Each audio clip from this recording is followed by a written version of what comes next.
Welcome, welcome to the Leaders Lounge. I am your host, of course, Dawn Marie Morris.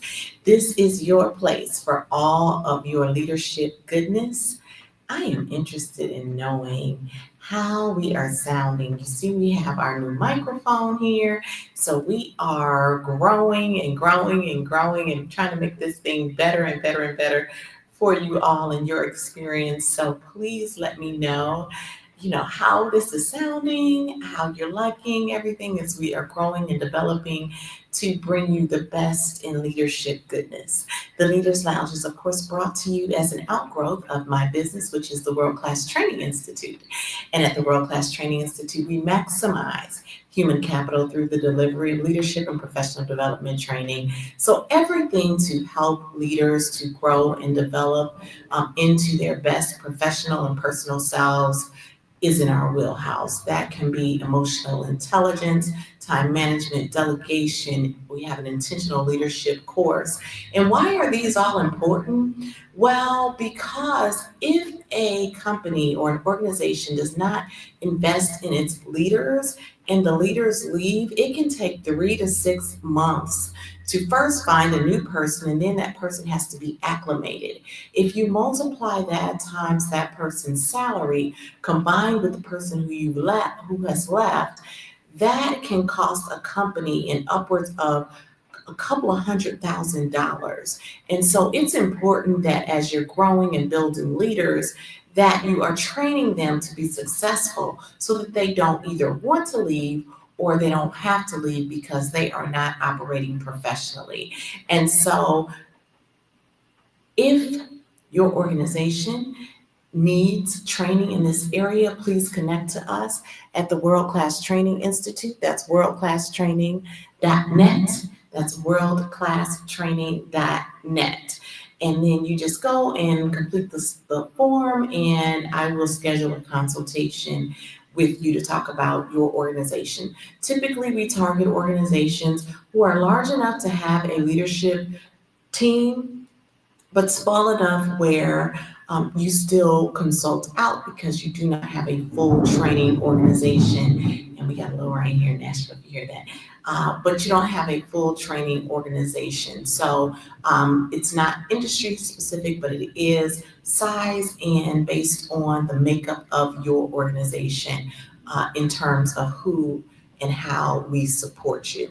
But we are able to develop curriculum as well. If you have certain areas that you know are areas of angst in your organization and they may not be a part of our menu of offerings, we're able to customize training for you as well. So everything that you need to help again maximize your greatest resource, which is human capital, is in our wheelhouse, and we are here to serve you. The second thing is I have a book out called Unpacking Agape, the 7 languages of intentional leadership. And so when you're thinking about how to lead your teams, you want to make sure that you are operating from the place of not what can you get out of it, but how can you benefit those you serve. And so that idea of servant leadership is at the heart of Unpacking Agape. I also explore my intentional leadership model, which talks about juxtaposing individual contributors to leaders of people and what that looks like. I call it flat leadership, which is individual contributor leadership, and 3D leadership, which is an intentional leader. And then I explore the 7 behaviors that I call languages of being an intentional leader. And you can pick that up at worldclasstraining.net/agape. So, and that'll be scrolling across the bottom of the screen for you. Now, I am so excited about the class or the session that we are having. I'm calling the session, the actual show today. I happened to kind of bump into this leader in the YouTube streets, so to speak, on my YouTube feed. I'm not sure what I clicked on, but maybe it was Emma Greedy, because I do like Emma Greedy, and this particular piece that I'm going to be sharing is from the interview that she had with Emma Greedy. But her name is Bozoma Saint-John. Bozoma Saint-John. And y'all, this young lady is somebody that you should know. I'm going to just put her in the screen for you. Here she is. So, Bozoma St. John, who is she? Well, she is a marketing powerhouse. She's actually in the Marketing Hall of Fame. She was a chief marketing officer at Netflix from 2020 to 2022. She was a chief brand officer at Uber from 2017 to 2018. She was a marketing executive at Beats Music by Apple, and she was the head of music and entertainment marketing for PepsiCo from 2005 to 2014. And this is just a small piece of her resume. She's also worked for Spike Lee. She has worked for um, Spike Lee. She has worked for a company called Endeavor. Currently, she's on the Beverly Hills Housewives of Beverly Hills. She's about to do a show with Jimmy Fallon.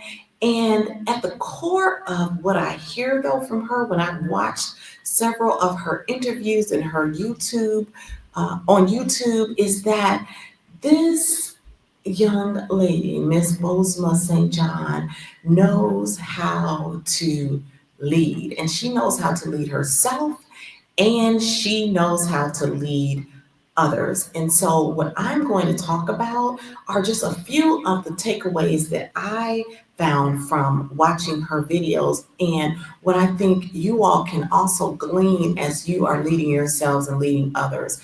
Some of them, in fact, the first one that we're going to talk about is not one that I think people often think about when they're working, particularly in corporate America.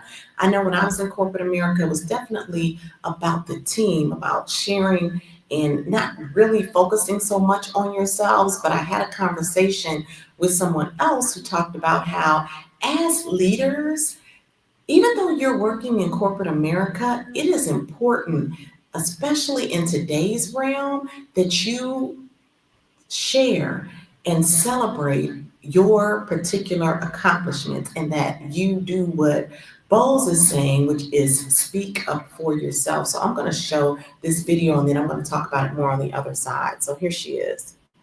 Thing, and I think this is actually an important note, which is that you really do have to speak up for yourself.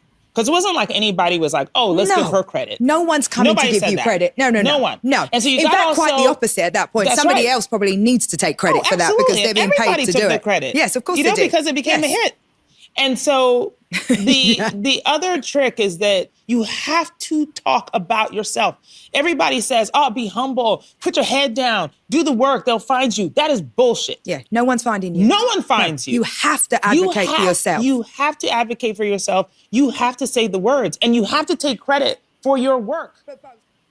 I thought this was so powerful because, again, I came from the corporate space where we were very team oriented. At the time when I worked in corporate America, social media wasn't quite where it is today. But what I found was that when I became a business owner, doing the work that I had been doing for years in corporate America, nobody even knew what I had been doing. Nobody believed in what I was doing because they didn't know that I had spent about 20 years of my career actually doing the work of training and development at the corporate level on a big scale, starting in what was then the new wireless arena, and then going and traveling the country for Dick's Sporting Goods as a leadership and professional development consultant, even going up into Canada, because I never talked about that when I'm around my friends, when after I got off work. I'm off work. When I did do some dance and off stuff, which I'm also a fitness instructor, so people knew about that. And I never forget, I talked to somebody who went to school with me, who was a superintendent, and when I called her and I had first started my business, and I was asking her about doing work, she was like, "Oh yeah, Dawn, you can come. We may have a wellness day, and you can do some of your, fitness things." And I'm like, "Well, Renee, I actually do leadership and professional development." But that wasn't an area that she knew me for because the only thing that I was promoting was my dance fitness business. So, what Bowles says here is so important, especially in this realm. You have got to speak up for yourself. You have got to make sure that you use I statements when describing what you're doing. You don't have to always say, we did, the team did, the focus is on the team. Yes, you can't win without the team, but there are specific accomplishments that you have made that go with the team environment and contributed to the success of the team. So do not be afraid to celebrate yourself and use I statements for what you accomplished. I developed a training for the new workday program when I was at my last job. I am the one who actually built the whole administrative part of the training curriculum, and I facilitated that to the entire leadership team. It's okay to take credit. We, again, in corporate America, were sold that, when I was there anyway, we're sold that it's about the team, it's about the company, and you look like you are not being humble if you talk too much about yourselves. But now you have to, as she said, you have to talk about yourself, own your accomplishments, and speak up for yourself. That is the only way that you are going to get credit when the time comes for promotion, when the time comes to move up in the company, by way of financial raises. The only way you're going to do that is if you own your accomplishments and speak up for yourself. I also recommend that you start putting things on LinkedIn.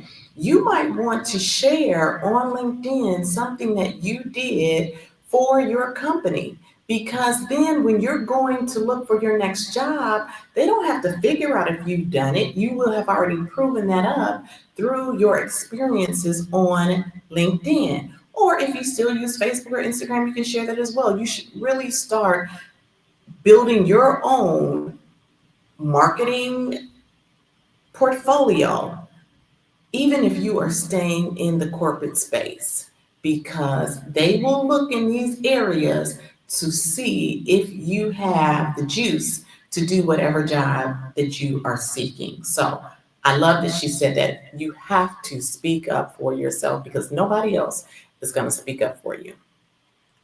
The second thing that I loved that she talked about in this particular interview was that idea of intuition. So when we are thinking about what our next thing is, it is important that we trust the voice that is coming to us by way of intuition. Now, how do you make sure that it is intuition that you are hearing? Well, for me, I have days where I just go quiet and I listen to the voice of the higher power.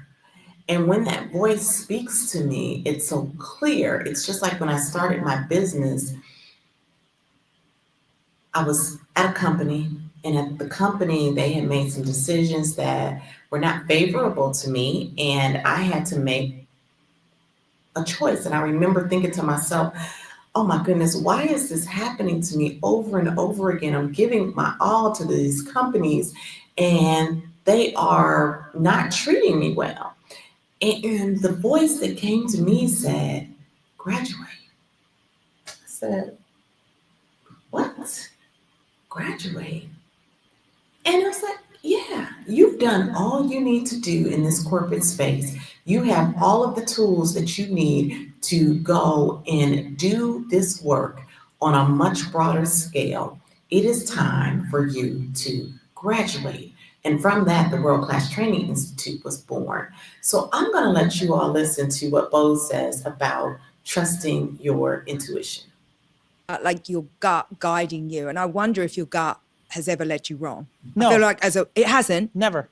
I feel like as a woman, I always lean in to my gut. Yeah. But it hasn't always been exactly right. Really? Yeah, I definitely feel like there's been a couple of times I was like, well, that decision was a little off key. But I don't know, Yeah. like I look at But you for and your I feel life? like, yeah, like I feel like more specifically for work. Sometimes I Yeah. feel like I've let ego, you know, it's like I'm on a run, I'm on a tear, and I'm like, pound, pound, pound. Oh shit. Like, do you know what I mean? Like I've bitten off more than I could chew. But that's different. But you know, my gut told me to do it. Like I was following my, you know, I was following my intuition. I was following what I felt was the right thing to do for me. And it wasn't for whatever reason. See, now for me, I do separate like sort of my intuition, my ego, and, you know, desires. Oh, tell me how you think about that. Yeah. Well, because I don't think that desire and intuition are the same thing. No, they are not. You know, and ego and intuition, they're not, there's so many like those are so many layers. And intuition is so pure that it can't lead you wrong. I think sometimes what happens for us is that we do let our ego lead or our desires lead, and we mask it as intuition, and it's not. And that's when you have to be honest with yourself and be like, actually, that was not my intuition, that was my ego. That was not my intuition, that was my desire. Facts. That was not my intuition, that was my hope. Hope. That'll do it. Hope. That ugly, terrible thing. Hope. You know what I mean? It's like... I have plenty of that. Yeah. So again, such great gems there. We have to trust our intuition.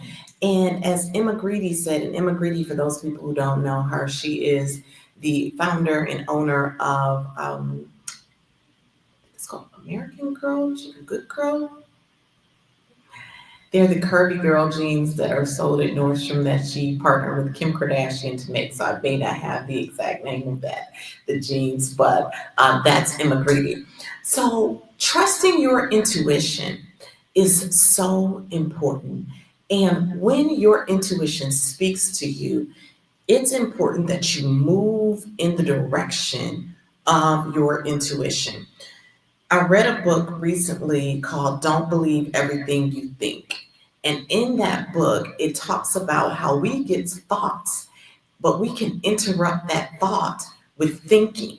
So the thought is usually something of a positive nature or something that can move us forward. But then we start thinking, oh, well, what if this happens? Oh, well, they may not want that. Oh, well, can I actually do this?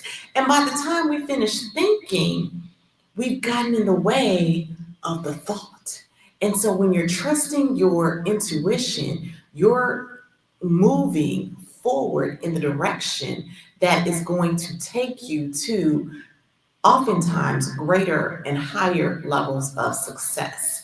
And I loved also that Bo said here that, you know, don't confuse, she didn't say don't, I'm saying don't. She said we can confuse ego with intuition or desire with intuition. And they are different things, different layers, right? Desire, without looking up the definition, I think about desire as something that's being more self-serving. And while intuition comes into play, oftentimes, and can serve us individually, intuition speaks to a broader mission and a broader vision often.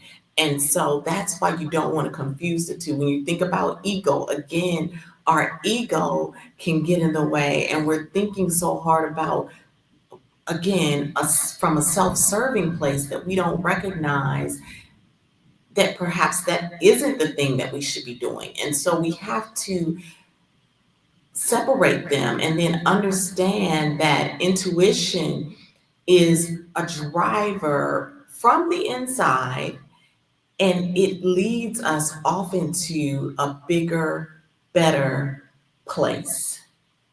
So when your intuition comes, especially as it relates to your career or relates to your business or relates to you moving forward in life, trust that inner voice. And don't let overthinking stop you from getting where you are supposed to get ultimately in life. So that's the second one. We want to trust our intuition. And then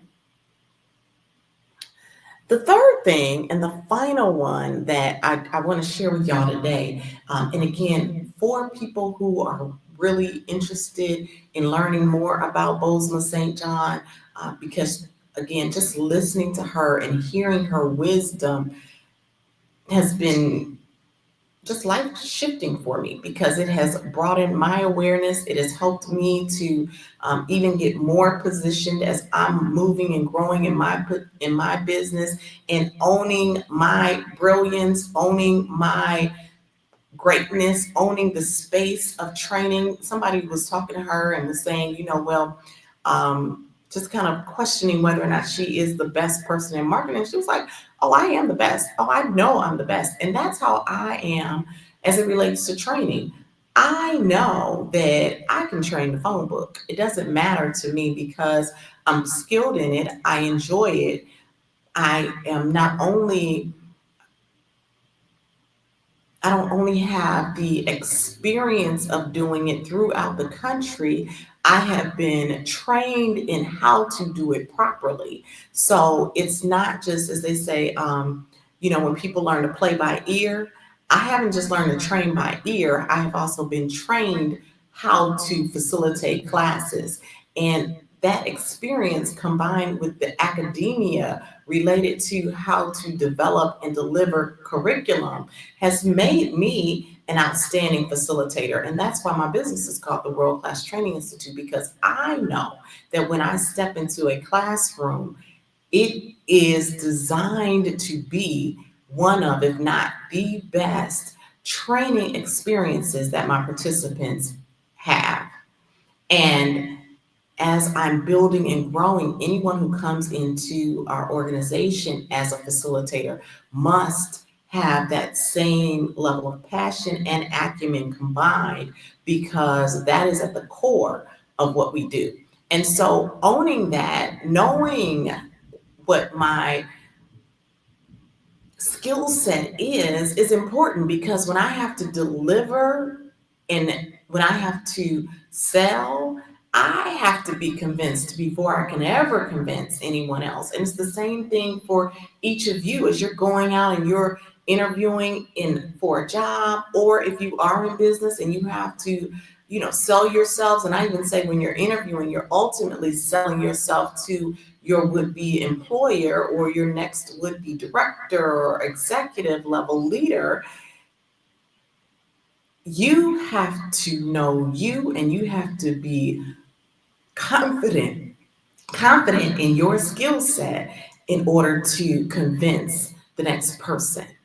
And we're not talking about negotiation in terms of salary today, but I'll just also share that, when you're talking about salaries after you've gotten a job offer, the more confident you are in your skill set, the more you're able to negotiate up for your salary. And so y'all can call me if you need a coach on that, because I'm experienced and I've had to do it. I've had to prove up why I should get more. And when I did it, not only did I get more money, I got a bonus, a signing bonus as well. So it can happen for you. But again, you have to believe in you, speak up for yourself, trust your gut, and then move in the direction of your ultimate career, business, whatever goal you have set. All right, so the last one, and this is such good information. The last one that I want to share is this. Emma Greedy asked Bose, which you're going to see in a moment, she said, what have you done well? And her answer was related to how she leads her teams. And what she talked about was using story. So I'm going to share what she said, and then I'm going to talk about on the other side. Here we go. And you look at this, again, extraordinary career. What are the things that you got right? Like when you think about, because you clearly got a lot right. You don't have those jobs with those companies, one after the other, after the other. It's like, and be trash. And be trash. No way. Or even be mediocre. Right. Or even be like, have a massive team, because you can't, it's not like you take the people from Apple and put them at Uber and the people from Uber and put them at WME and so on and so forth. So what do you think you got right? Well, I think I got leadership right very early. Okay. Being able to move a group of people and have them believe. Mm-hmm. But again, this goes back to storytelling, because my storytelling isn't just about the external story, but it's the internal story. Oh, it's just as important. Yes. Just as important. And so, the marketing team is fledgling, but there's a group of them. It's about 50 people or so, and they're people from all other corners of the company who are coming in, crowding into the boardroom to hear me talk for the first time and say what we are going to do about, Beats music and how we're going to take over the industry, right? And in the morning I wake up and I'm just like, I can't stop crying. I've left my daughter in New York. I'm terrified, right? All of the grief and the sadness is still there. It's very raw. And I'm thinking, what am I going to tell these people? Because I don't even know what I'm talking about. Like, I don't know what the future of music is. I don't even know I don't know about this technology. And so I'm walking into the boardroom and like sweating, my armpits are itching. And I'm like, oh my God, like, what am I even going to say? And I decided to tell them the story about what my last year had been like, what the last 6 months had been like, what the last 3 months had been like. Oy. And I said, I am a new widow and I can barely breathe. And every time I open my eyes, I'm looking at a nightmare. Not just of like the past 6 months, but the next 6 months. I don't know what I'm gonna do, but I'm here because I'm desperate. I have to win. I have to win in this job. I have to win in my career. I don't have any other options. And so who's with me? I'd be like, I want to work for that lady. End of. I won an army that day. Mm-hmm.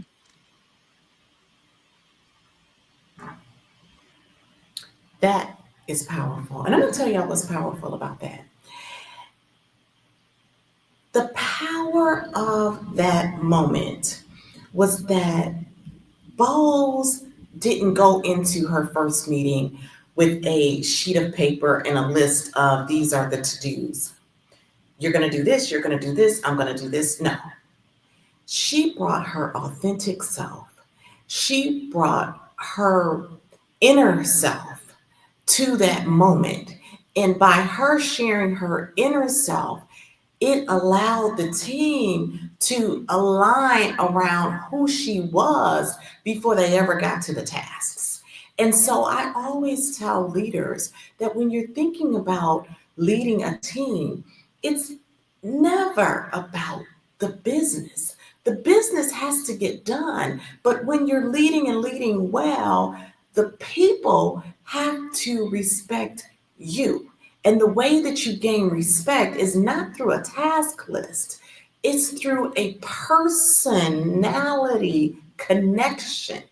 You have to have a connection with your team members. And I'm not saying that you're supposed to be friends. I'm not saying that you have to go and be buddy-buddy, because that can lead you into some areas that you don't want to go as a leader. You have to remain professional at all times, but they have to know that this matters to you for more than a paycheck.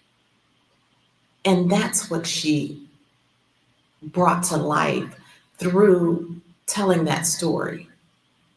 By her sharing, every time I wake up, it's a nightmare, but I have to win. I have to win. Are y'all on board with winning? Who wouldn't be on board with winning? So with that as your core driver, we're all here to win, even though we have all of these challenges. She has challenges, and she knows the people in that room have challenges, but we all want to win. So whenever we're thinking about the tasks that are associated with the job, we know that at the core of that, the better we're able to do those tasks, the more likely we are to fulfill our mission of winning.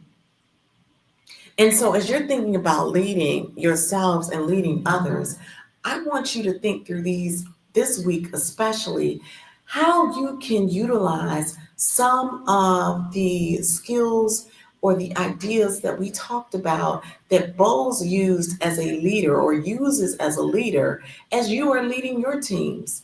How can you trust your intuition? How can you own your accomplishments and speak up for yourself? And how can you help your team to begin to speak up for themselves and own their accomplishments? Because as the leader, you're there to develop them so that as they want to go to other departments or they want to get promoted within the organization, help them to be able to celebrate them. I coached someone recently and she had been at the same company for 30 years. So now she's trying to interview to go to a different company. And as she's talking about herself, almost every statement was, we did this and they did this. And I said, you've got to talk about you. What did you do? Not they, not them, not we, I. What did you do? And you can use an I statement to do it. And finally, what stories do you have that are compelling, that will help drive the dial forward as you are leading yourselves and leading your teams? And remember that stories have to be authentic. Do not just throw a story in there just to say, hey, I got to have story.